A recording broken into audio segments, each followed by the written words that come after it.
Is the media at this point out of touch with COVID? Check out this clip from CNN. This is them talking, I guess it's reliable sources.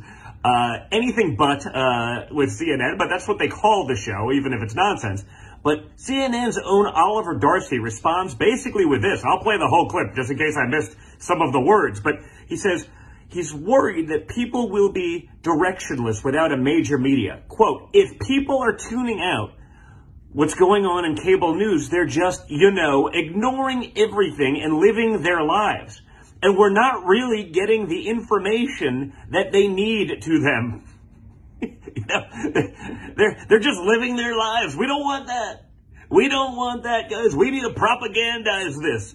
I mean, and if you look at CNN and what they've been pushing for a long time, if you look at that compared to what we're learning now, whether it be about Russia, or any of the other hoaxes that they've pushed, certainly as it relates to COVID, you're starting to realize that they are desperate. They are worried that they're going to lose the American public. But maybe Americans turning out cable news like that is the best thing they can do for themselves, right? CNN is acting like they have a duty to inform versus acting as a propaganda machine is just a laughable notion, right?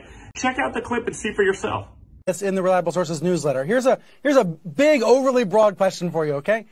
Is the media at this point out of touch with the public about COVID?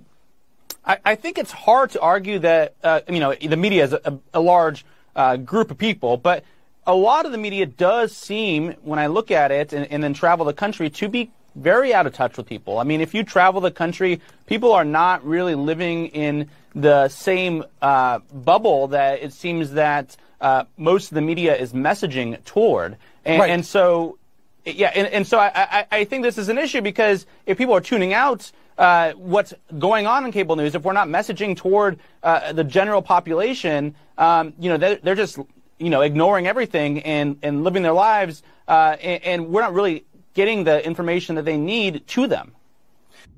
What do you think, guys? It's sort of like fiery but mostly peaceful protests, right? Remember those? Their translation is, if they ignore us, we can't misinform or brainwash the public. The first step to actually being informed these days seems to be to ignore all the Democrat and leftist propaganda that's out there. MSNBC, CNN, New York Times, NPR, Washington Post, the list goes on and on. Because how dare they just want to live their lives? We must push our narrative. We must brainwash you. And if you don't go along, we will vilify you. They don't want you to be able to think for yourself. They want to tell you what to do. They want you to do as they say. You must obey. I mean, it's almost crazy. It's like we're watching a sitcom. It's called freedom to choose. And obviously we chose to listen to the truth. That's why people are tuning out CNN. It's why they have no viewership. And that's why they're panicking. Live without fear. That's the word he's looking for, is fear. Most people live in fear like the media does, so they have control.